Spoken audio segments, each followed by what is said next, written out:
cruiserweight, because it's probably what's been lacking. The last few performances, it hasn't gone deep into the fight, and he's looked really good and brutal. But I feel like the back end he survived, but he got clumsy and used his attributes, which is his strength on the inside, to lock Cieslak up and beat him convincingly.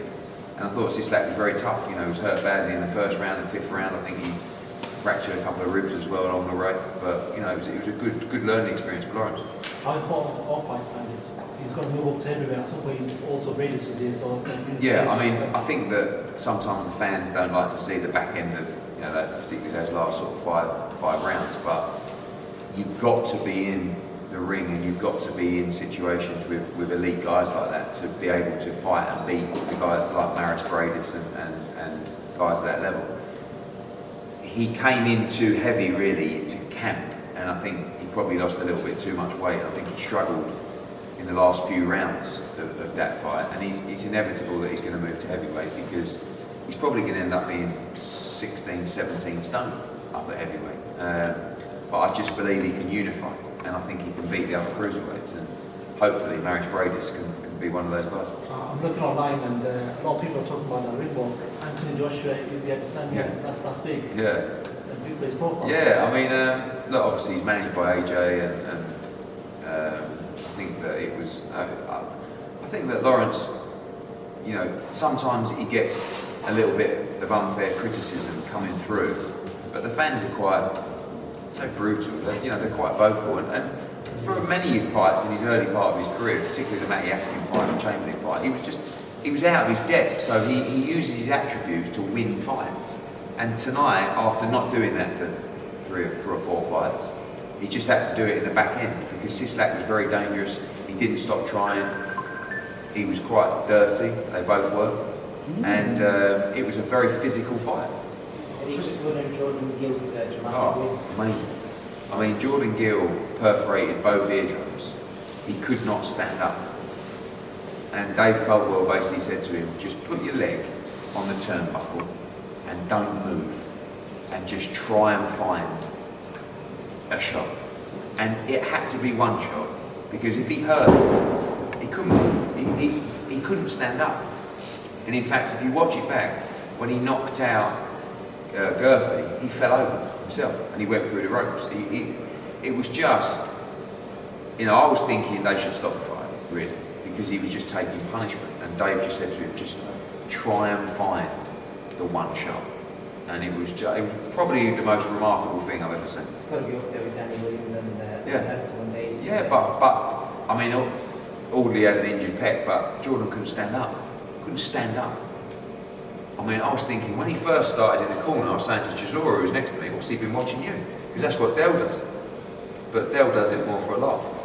You know, whereas Jordan Gill just could not stand. Couldn't stand up.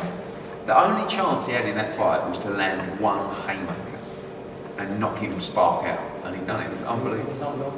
No, I know. But it wasn't like during the fight, he looked like he was going to lay him out flat. And Gurphy's got to be thinking, what have I done? It's a bit like, remember when Hay boxed Bellew? You know, like Bellew was going in, he didn't have, and all Hay could do, he could move. So amazing. Galal, your fight tonight, making his debut. Not many people get to win a belt on their debut. You spoke beforehand about Canelo undercard potentially next. Is that what you'd like? Yeah, I mean, we've got to use the attributes that we've got, which is we've got a global platform and we do huge shows around the world. And if someone's going to be a global star, and he's the guy who's got ability to win world championships, you know, I think within 12 months, they're the kind of cards that he should be fighting on, whether that's Madison Square Garden, whether that's MGM Grand. It was a brilliant performance and a really good fight. Like Bautista, I was thinking to myself after 2 or 3 rounds, I'm not sure this was the greatest decision, because he took a few, but he was calm, his footwork was great, his shot selection was great, and it was the perfect fight actually, and a perfect performance. Has his stocks risen then? Because I'm pretty sure beforehand you said maybe 6-7 fights until the world title fight, but now you're saying maybe the end of the year. Yeah, all we know is he passed that test and we're ready to move forward and step up again. If he struggled a little bit in that fight, you'd say, well, let's calm down. But he dealt with it very easy, and the thing that impressed me the most was his fitness. You know, he wasn't even breathing.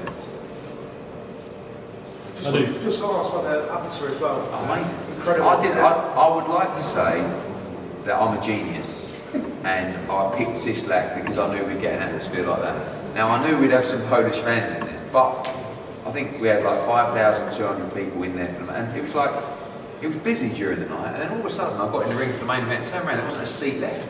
So they must have all been in the bar. And I reckon there was 2,500 Polish in there. And it was a brilliant atmosphere. And actually, to be honest with you, the fight got a little bit boring in the closing stages, and without that atmosphere, you would have really noticed it a lot more. And I thought the fans were brilliant, even for the Fowler fight. You know, it was really good. Any plans on bringing more Polish fighters as well? Yeah, absolutely. Yeah, I mean, that's what you want, an atmosphere. I mean, you forget it's a Sunday.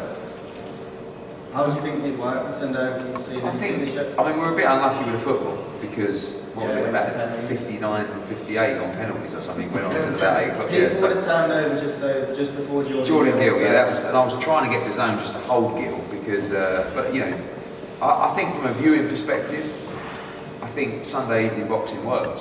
From a fan's perspective, we got lucky with the Polish fans tonight because of the atmosphere, but it is a different kind of vibe. I mean, I love you guys, but it's 11:06 on a Sunday. I do want to get home. You know? Eddie, just a quick word on Asia, it was in the building earlier.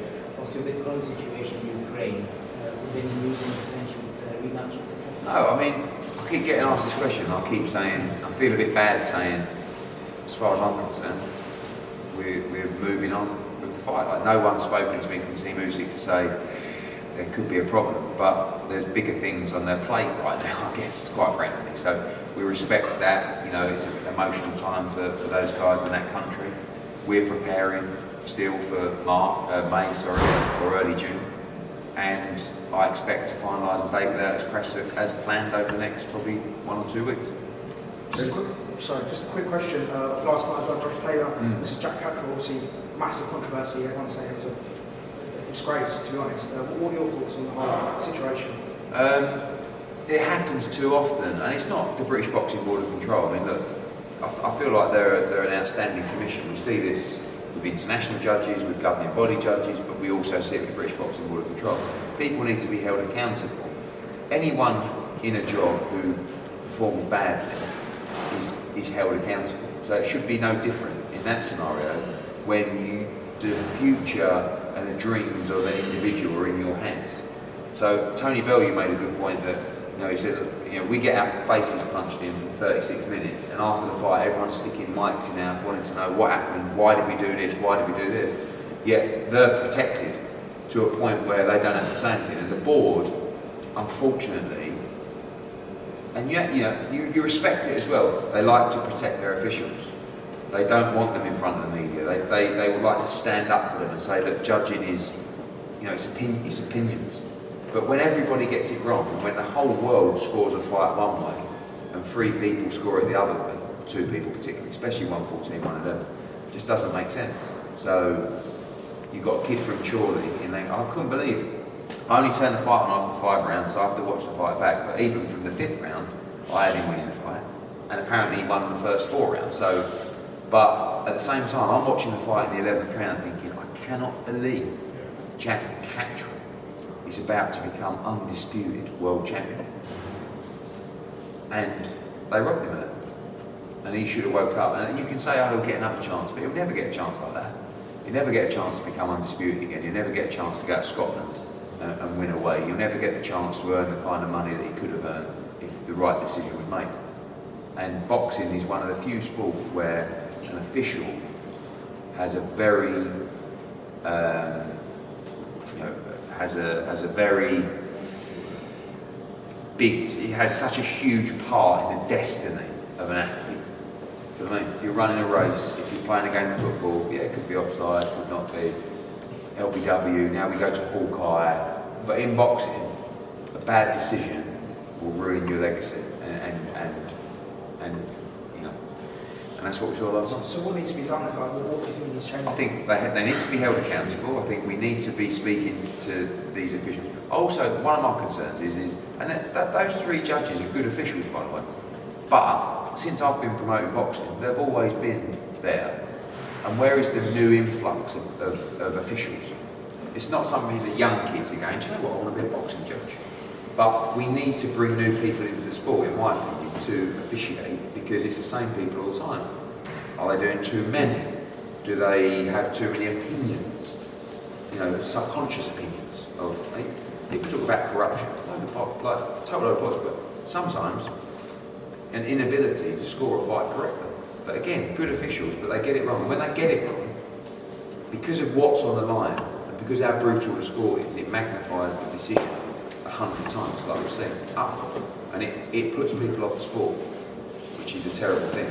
So, we need to make a point of this to say, okay, we know that was wrong, and this is what we're doing to deal with it. Subject, further to people's opinions, we don't select judges from over. We don't have any ability to choose judges or have any decisions, or influx of influence over any decisions. But the Commission do, and the Commission has to be responsible for poor officiating, which we see last night. Canelo and Bivol, Joel Bivol, obviously previously, who's he loyalty with in that fight? I mean, I represent both guys, but it'd be very difficult not to be with Canelo Alvarez. Got a great relationship. My job is to give Bivol opportunities, which we've delivered in the biggest fight in boxing. I wish him all the best. It's a great fight. Before today's bout, you were saying that Cieslak is one of the top cruiserweights. You still keep the same impression? Yeah, because he took a lot from Okolie, especially to the body, and he kept on coming, kept on trying. I don't think many would have taken the right hands, the body shots that he took tonight and kept coming. So yeah, I believe he's one of the best cruiserweights in the world. And in your opinion, we've probably seen dirtiest fights in recent years? Dirty. Dirty, yeah. Yeah, pretty dirty. I mean, they were both at it, back of the head, but sometimes Okolie can hold too much, and at times Cieslak was also holding, because it was that kind of fight. But they were working on the inside. It was pretty dirty, a lot of punches after the bell as well. But there was a lot on the line, and Cieslak was always trying to win the fight. Adi, but was this fight this necessary test that you waited for a Test? right? Yeah, it was actually, yeah. Because you need to beat guys like that, and Lawrence had to find a way to win. And sometimes it wasn't pretty, but that's one of his best attributes, is his strength on the inside. It's not always the most entertaining to watch, but sometimes when something gets tough, it's not just about being entertained, it's about winning, and that was his way to win. You were having a conversation with AJ during the fight. Was it related to the main event? Yeah, we were talking about... What was AJ saying about what we saw? He was shouting, he wanted to see Lawrence knock him out, but just maintain the space, and don't wait with the right hand. Throw the right hand more, probably throw more combinations. But also, AJ felt that Cieslak was very tough. And especially in the last few rounds, took a lot of big right hands, and not many could have taken those right hands. Was he happy with Lawrence's performance? He was happy that he won. Okay. I think that we all accept it wasn't Lawrence's best performance, but it was also his toughest fight by far, and the toughest opponent of his career, and he won the fight fairly comfortably. Thank you. It wasn't pretty all the time, but he still beat a very good cruiserweight convincingly.